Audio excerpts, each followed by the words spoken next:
Welcome to the Hamumu Halloween Home Horror Hoedown, the podcast where we watch scary movies so you don't have to. From award-winning to completely unknown, we take them all way too seriously. I'm your host, Mike Hummel. And I'm your host, Solange Hummel. Now, warning, we use a ghoulish number of spoilers, so watch the movies first. Second warning, we don't know anything about anything, so don't take us seriously as we take these movies seriously. Interior, abandoned mansion, main hall, night.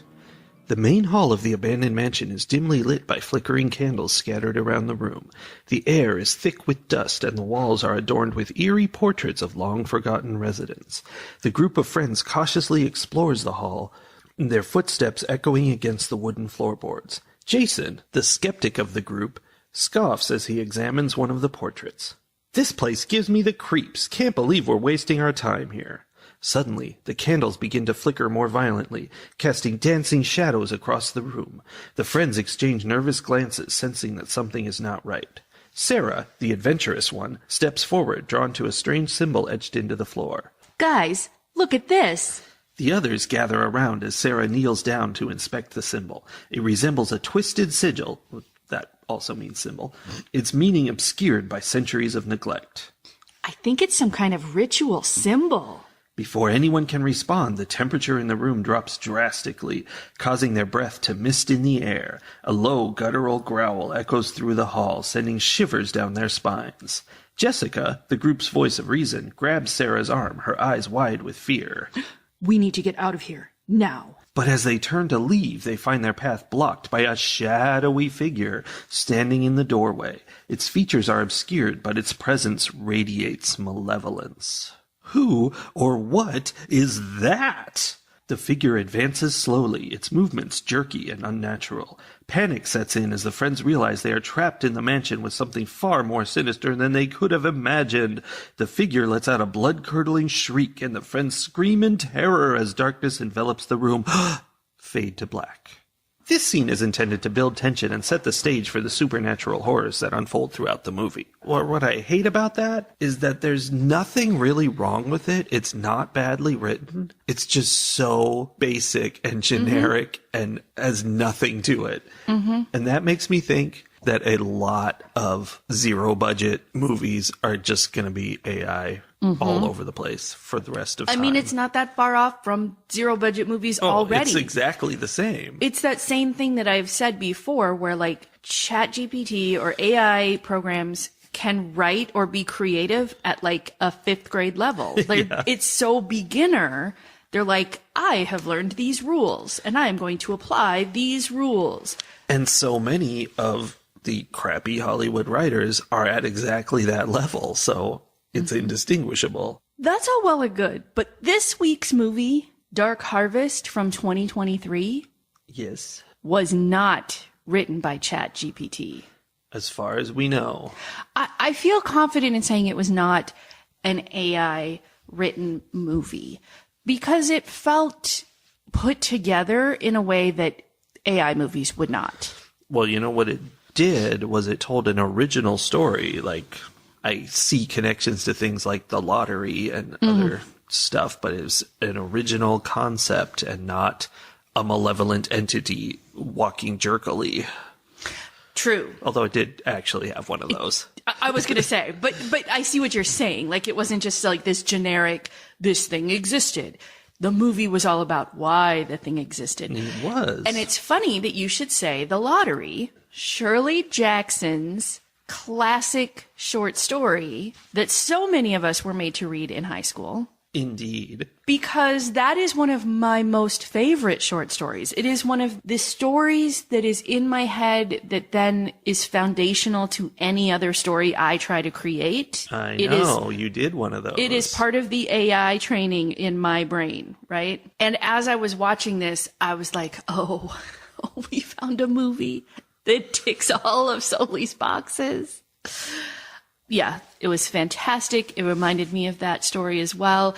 It reminded me of like Ray Bradbury. Yeah. And it also ticked the box of war is hell. Did you see Interesting. that in there? I can see, yeah, that makes a lot of sense. Actually, that was, I spent some time during this movie going, so what is the metaphor here, and what is that connected to? And that was one of the things I was thinking about. I was so excited when I found, like, when I realized as I was watching, I was like, oh, this entire story is a metaphor for sending our boys off to war with the hopes that we won't have to send the next generation of boys off to war. And yet, every time we do it, we just perpetuate the cycle.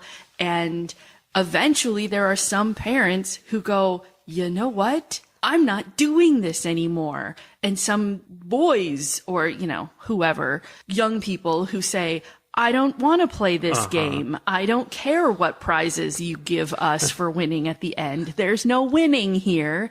It was delightful. I loved it. There was candy. Delicious candy. Ribcage candy? Yeah, but yeah. At the beginning, it was very much like, this alien is filled with candy. And I was like, that seems unlikely, but maybe. I don't know what aliens are made of. And then at the end, they're like, this guy who used to live in our village and has been up on a scarecrow pole for the last year being turned into a demon is filled with candy. And I was like, no, he's not. He's really gross. not. I mean, he did stuff him with candy. That happened. That's weird. Did he? Yeah, before he put him up, he stuffs him with candy. But then he's up there for like a year. Okay, wait. That's my main question. Was he up there for a year, or do they take them and put them in that? There was a room with all the writing on the wall. Oh. Whose room was that? That was in their old house. Oh, right. Because the boys get locked in the rooms for 3 days to make them feral enough to want to eat the insides of whoever they catch. Yeah, which is cool.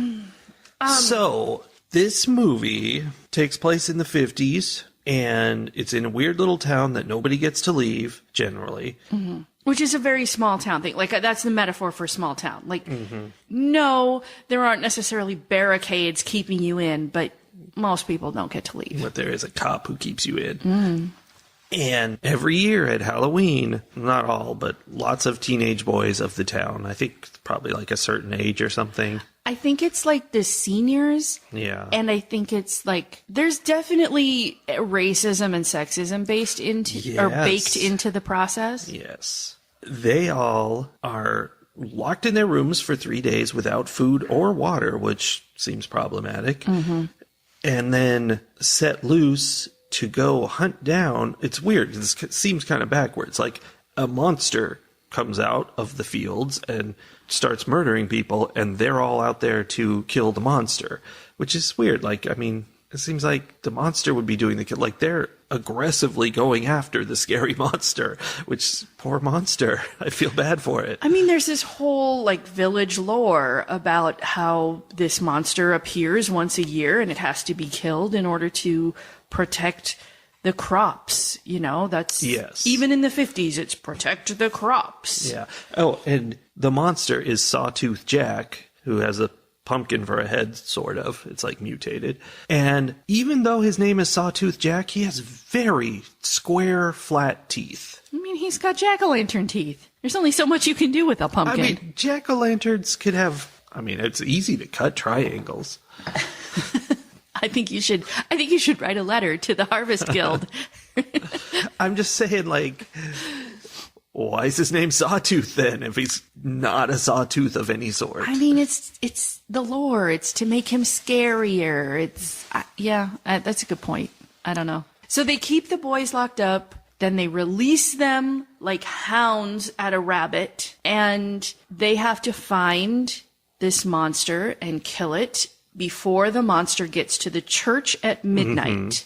Because if the monster gets to the church at midnight, devastation will rain down on the village. They say that there will be a big dust storm or whatever, and all their crops will die. Right. The one time they didn't kill someone, there's something about that village. The one time they didn't successfully kill someone, there was a dust storm. And so that, of course, you know, one piece of data definitely makes a pattern, right? Yeah. Which it would be interesting if it turns out that it would be totally fine.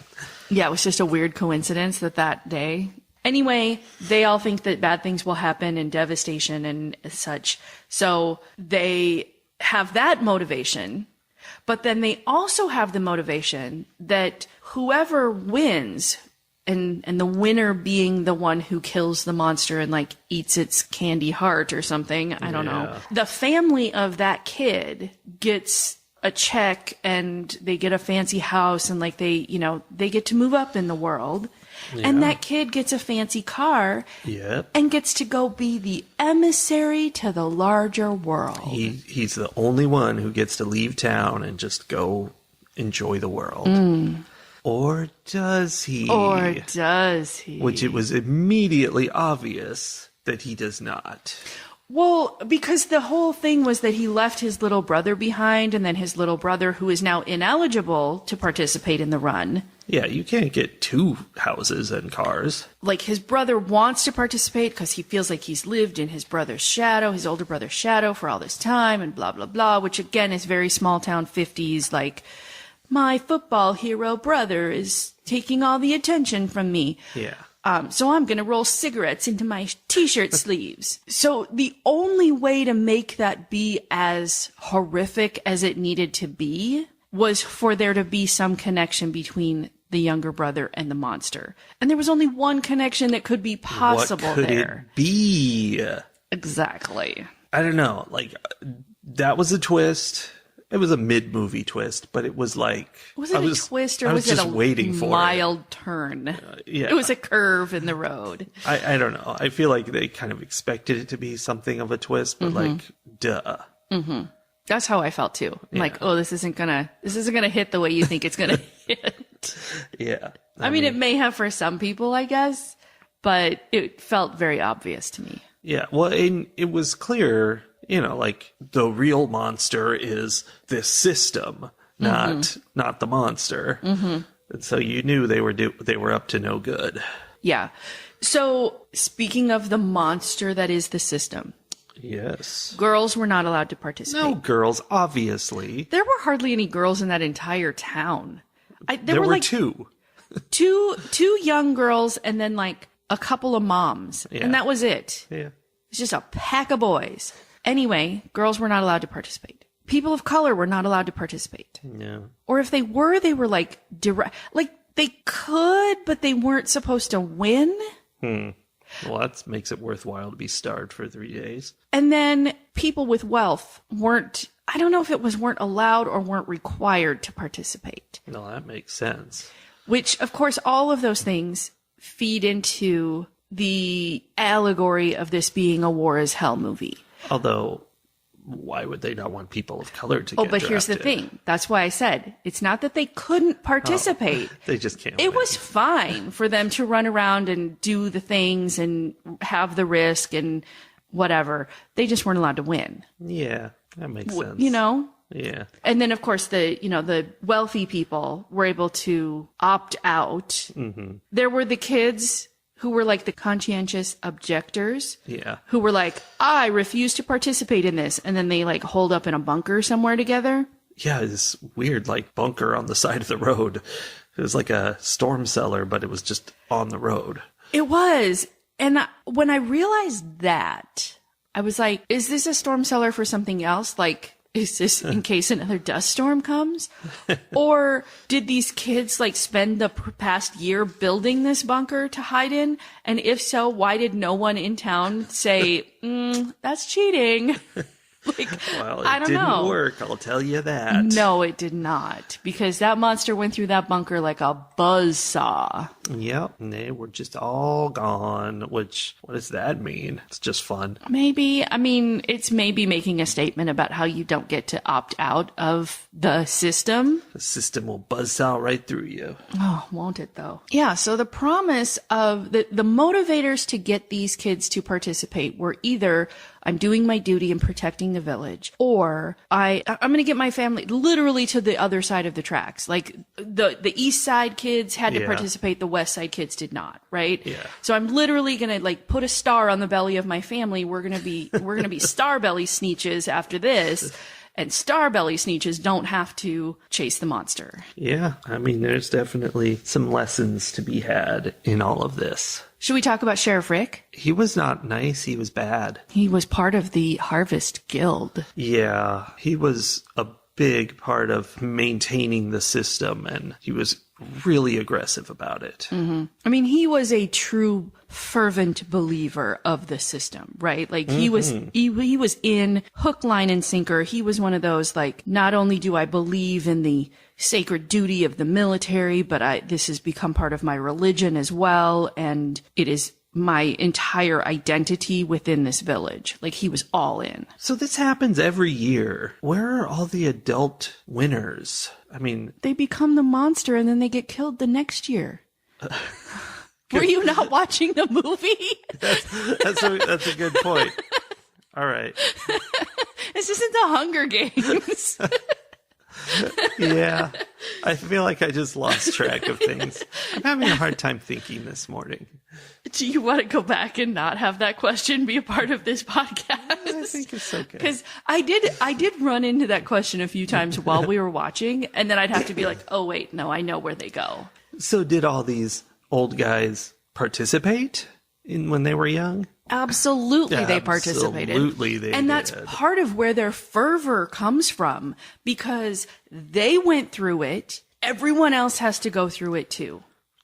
Don't take away my college loans. I was going to say the same thing. If I have to spend every penny I make for my entire life paying off college loans, so do you. If I had to jump through a bazillion hoops to become part of this country and deal with all kinds of racism and nonsense to get into the United States, then so do you. Yeah. Yeah. The college one, I just had this sudden thought of, you were saying then, so do you. Only the you in that question is only poor people. All you rich people get to avoid that because you don't need loans. Mm-hmm. So, that's a terrible thing to do. It's that's one bad. of those systems, because it's not just the rich people saying, like, so do poor people should have to work their whole lives to get educated. It's anyone who has gone through a struggle who then turns around and says, well, I made it through, and you're not a real person unless you also make it through the same struggle. Yeah. Instead of turning around and going, well, that was trash. Yeah. Let's change this. Nobody should have to do what I just did. But what got me was the idea that I went through it, so all you other poor people have to go through it. Let the rich people get off. Like, right? That's not good thinking. But it's the same thing that happens in so many places. Like, women do it. If I had to deal with all kinds of misogyny and grossness, and I had to learn how to dress appropriately and act appropriately and carry keys between my fingers when I'm walking down dark streets, then so should you. We're not going to address the fact that men are doing terrible things to us. They don't have to do any of that. It's always the victims who are like not working hard enough to be better and overcome the terrible system. And it's never the, hey, this system is trash and should be thrown away. I think the system is trash and should be thrown away. All of the systems. There should be no more systems. No more systems. Anarchy! Anarchy! You're such a little spider monkey. I don't even know what that means. Okay, so back to the movie. Sheriff Rick's definitely part of the system, believes in the system, is feeding the system every year. Who else is in there? Who else is upholding and or resisting against the system? Well, there was this old jowly guy who was, like, I guess in charge of the Harvest Guild, and he announces the winners and gives them their prizes. The mayor, probably. So he was definitely so right, law enforcement and politicians. Mm-hmm. And the silent assent of the masses. Yes. The school system, not necessarily directly involved, but by allowing Sheriff Ricks to come in and give his, hoorah speech is feeding the system. Holding an assembly for it. Now, what about the parents? I mean, the parents we know, the parents of the former winner, Jim, and the current guy who's not supposed to participate but is participating, Richie, they are broken because they've learned the secret, because that's what happens when you win. And they're extra broken because Richie's forcing himself to participate when they're like, no, there's a reason you don't participate and we don't want to lose anymore. But we're not going to tell you what that reason is. No. We're not going to break the secrecy of the system. We're not going to betray the system. Never. But boy, does that cause very 50s style drug addiction in the mother. It's very, I can't handle this, so I'm disassociating. Mother's little helper. Yes. Yes, indeed. His parents are trying to save him, right? You can tell from the very beginning that everything is off, but that they love him and that they're trying to save him. And his dad is trying to save him by giving him a job. Yes. Don't worry, you have a job as soon as you graduate. Here is your purpose. Work toward this. Don't think about anything else. His mother is trying to save him by praying for him and feeding him. Yeah. Again, very 1950s. It's the 50s or today, whichever. I mean, yeah, it's very stereotypical 50s, which is another thing that I wanted to bring up. This movie was made in 2023. Yep. It was interesting to me because when we grew up in like the 80s and 90s, there were a lot of movies being made that took place in the 50s because it was that like 30-year, 40-year gap, right? Yeah. It was, we were getting the stories of the folks who were having current midlife crises and trying to process all of the stuff they had grown up with, right? Yeah. It was stories of the 50s from people who had firsthand experience with the 50s, right? In 2023, 40 years ago is the 80s and 90s. Yes. Like right now, the midlife crisis stories that are being created are stories that take place when we were growing up. Yeah. Like Totally Killer. Yes, exactly. Those are the stories that have the firsthand experience in creating this like nostalgia feeling, right? A 2023 movie taking place in the 50s is like a whole generation's, it's like a whole midlife crisis worth removed from that firsthand experience. Or it's by an old director. I do not think this movie was by an old director.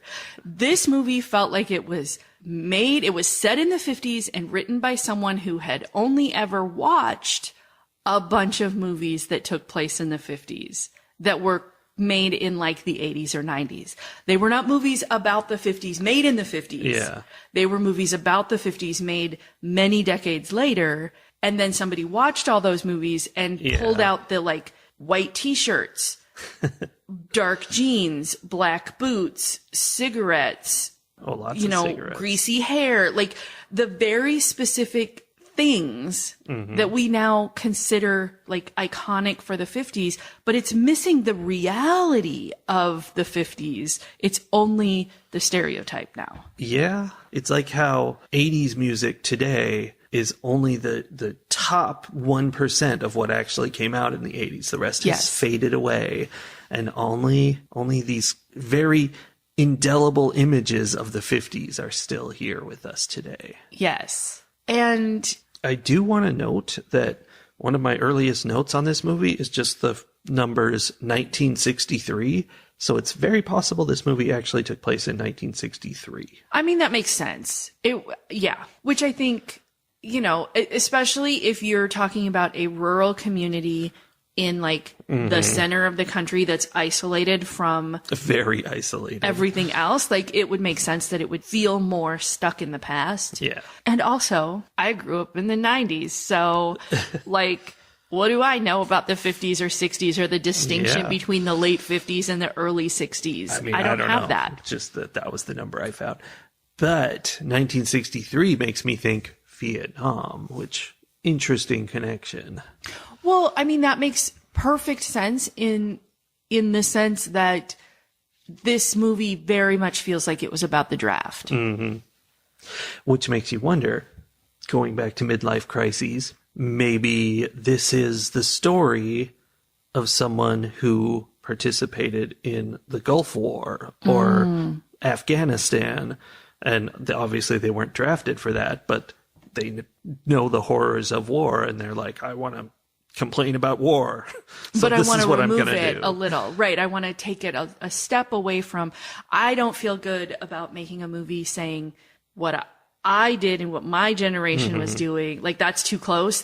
People are going to judge me for that. But if I said it in the 50s and I pretend it's about a monster who's filled with candy, like, yeah, it's those layers and the curtains that we put in front of what we're trying to say to create metaphor. Yes. We stop feeding our children to the monster that is full of the sweet, sweet thing our country wants.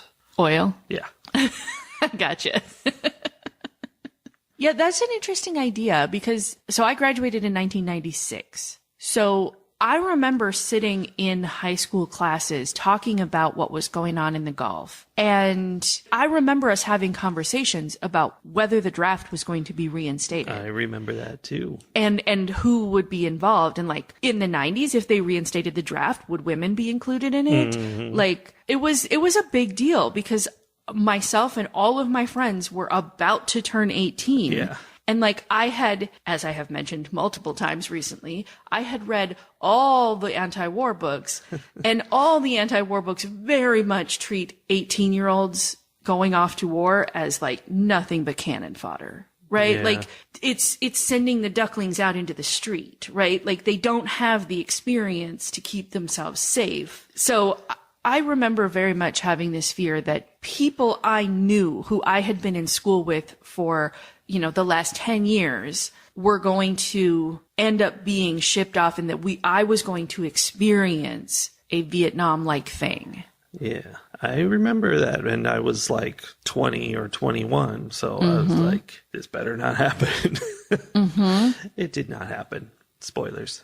It didn't. But when you think about it, like a whole different thing happened because then they didn't have to implement a draft because we had enough people volunteering to go and they were able to maintain what they needed for this decades-long war in the Middle East. Yeah. And it's definitely not to the scale of like a Vietnam or a Korean War, but I know there are numerous people that I went to school with who went off to the Gulf and never came back or came back in a box, so there was some of that happened. And then we have this whole new experience of people who volunteered to go off, who got all their training, came back. And now we have all of these like people our age who are dealing with military war related PTSD. And like, it's a whole different thing because in Vietnam, they went off and a lot of them just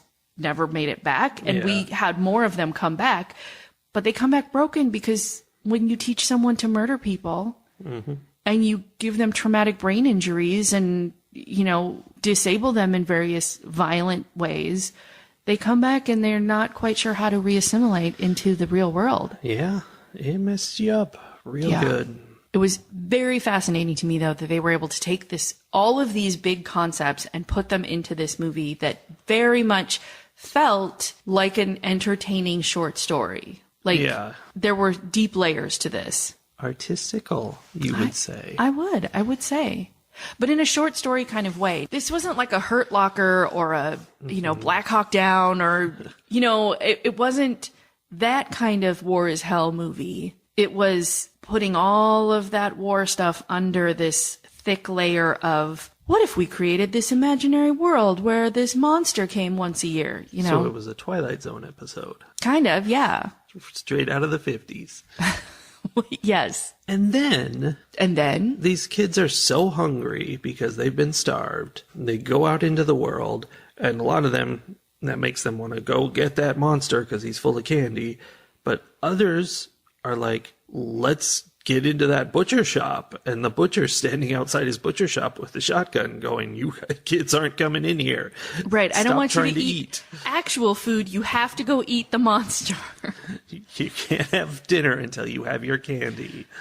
Okay, so that makes me think the starving them is, and here's where growing up in a small town community, I feel like the metaphor there is they starve them of the connections to the real world. They starve them of the experiences that could be had in, the cultural experiences, all of those things. So those 3 days of no food or water in the movie are like the equivalent of growing up isolated from a greater sense of the world or, that web that connects us all, which I think is something that really happens in a small town. You don't realize how much you are connected to everyone else on the planet because you have just been trapped inside these, this 10 square miles of small town. You're going to go work at the mill because your dad and your grandpa did. Right. And there's nothing else. Like, don't consider driving 2 hours south and living in Minneapolis where there's everything. Yeah. So I feel like that's that starvation piece. And then when they let them out, they're so ravenous for things that then they don't know how to get them appropriately.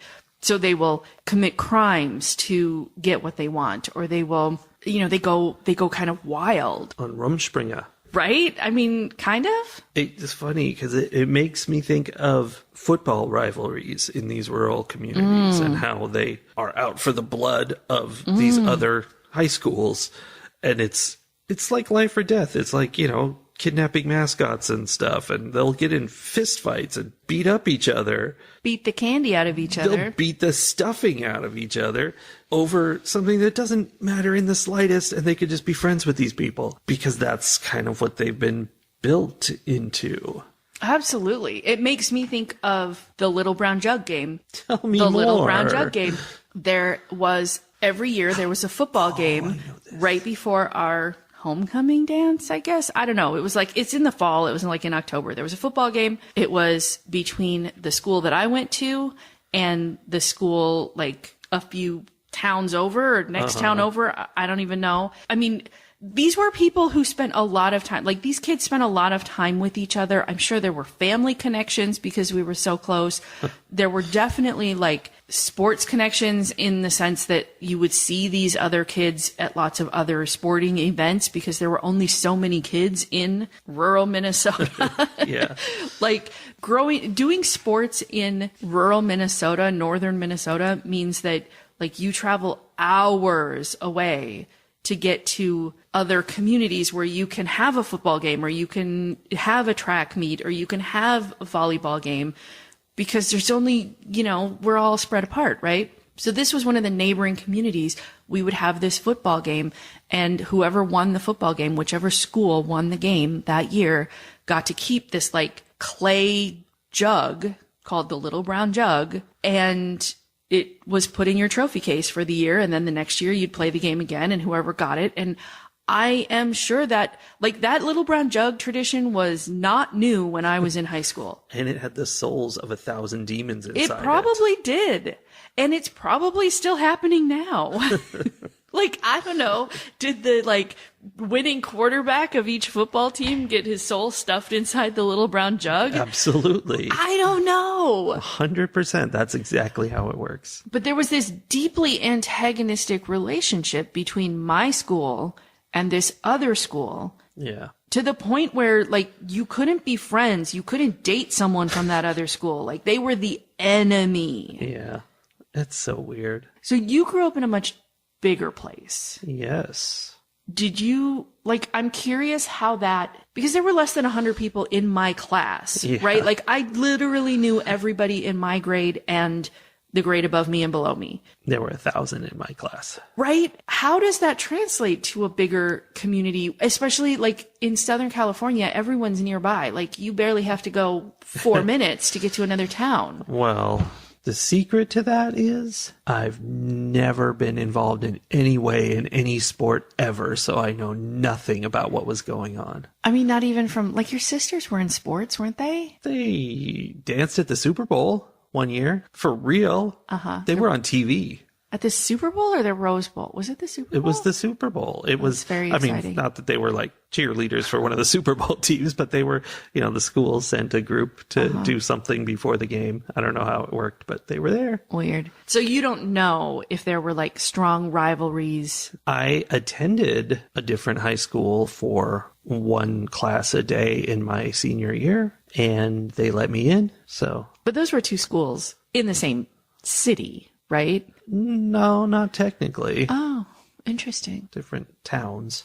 Because now I'm thinking, like, my school was so small that my school and the school closest to it combined students to create whole, like, football teams and volleyball teams and stuff. Yeah. Like, we were a joined sports team. And I'm pretty sure that still is the case today. And even between the joined sports teams, this is another school that is technically like us. We are on the same team. And there were still rivalries between those two schools. Yeah, kids can be so cruel. Maybe it's just that rural Minnesota is a little aggressive. Yeah.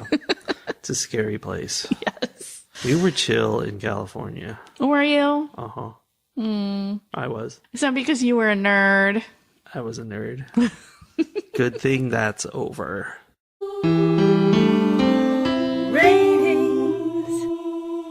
Well, so we spent a lot of time talking about the metaphor of this movie and not too much about what actually happened. So I do want to quickly say, at the end, Richie hooks up in a collaborative sense, not in any other sense, with this new girl in town, and they work together to try to break the system. Mm-hmm. And not only is she a girl, but she's also black, and her family is dead, and there's a bunch of stuff there. So they break the system. He saves his brother, who he, realizes is Sawtooth Jack.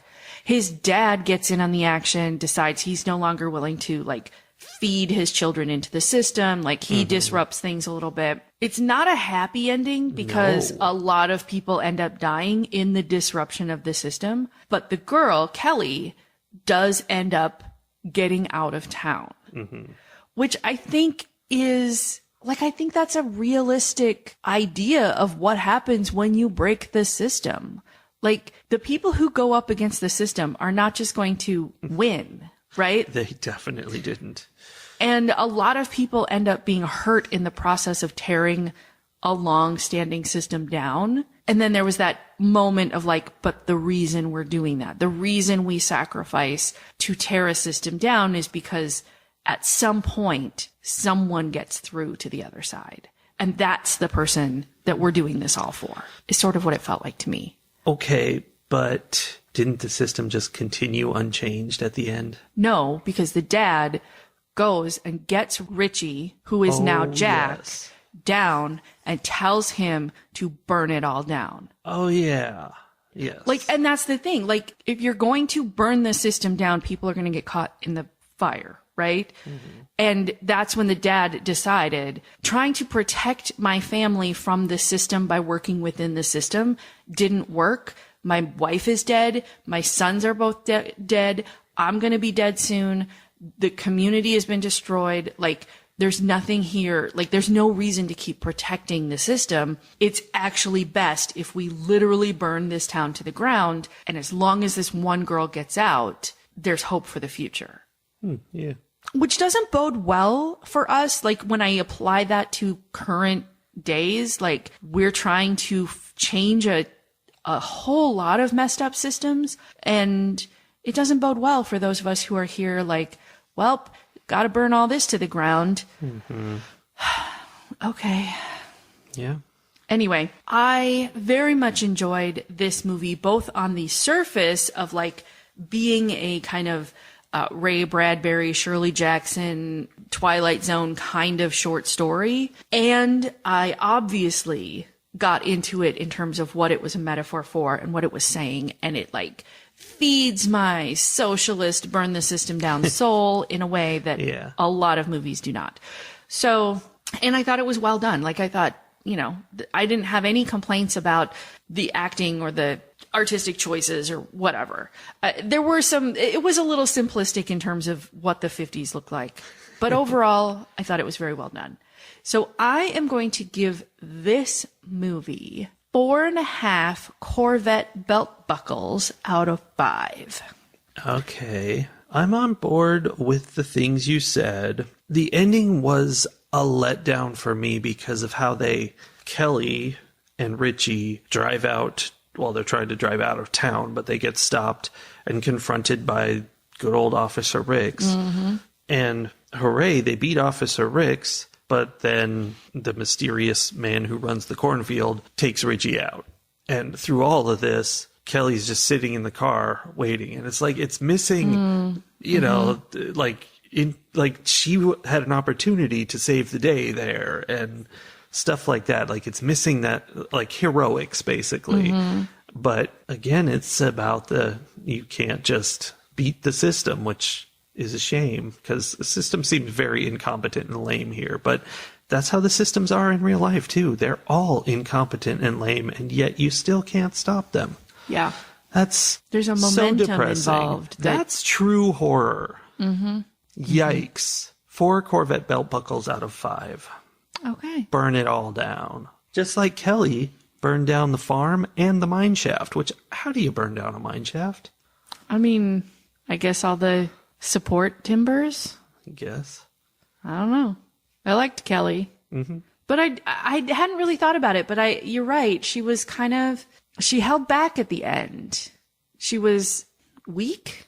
And she wasn't weak. I think she was what she was given was weak. She wasn't given a role. Yeah. In terms of, like, in the writing of it.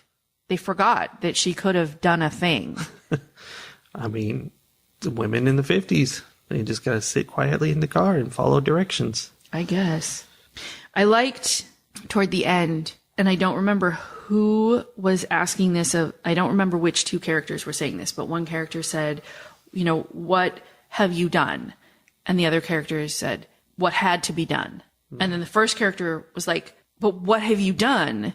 And the second character said, what's always been done? Huh. And the first character was like, for who? Yeah. And it was a really, like, that was a lame reenactment of it. But it was very much like that questioning of, like, yeah, we've done this all along. We keep saying it's what we have to do to protect, but we're not actually protecting anything except the status quo and a couple of rich white landowners. Yeah. And that's their power, is they trick everybody into thinking it's in their interest to keep this going. Yes. Like, for example, maybe one day you too will get to live on the West Side with $25,000. If you buy a lottery ticket, maybe you will get $900 million. Yeah. You never know. You never know. Anyway. There's a lot to be mad about in the world. There is. But then there's horror movies. Which frequently also make us mad. I would like to point out. They make me mad in the most fun way. That's true. All right. Well, this one did not make me mad. We'll see what happens next week when we catch you on the flippity floppity. I'm not doing it. You're the one doing it. So, we'll see you guys later. Bye. Bye.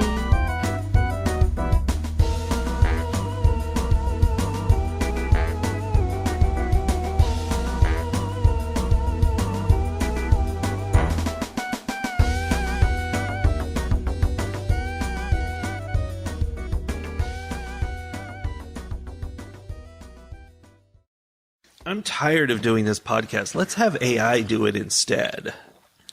We watched a movie. Movies are a form of entertainment created by recording moving pictures on a camera. Yeah. I completely blanked on the whole thing.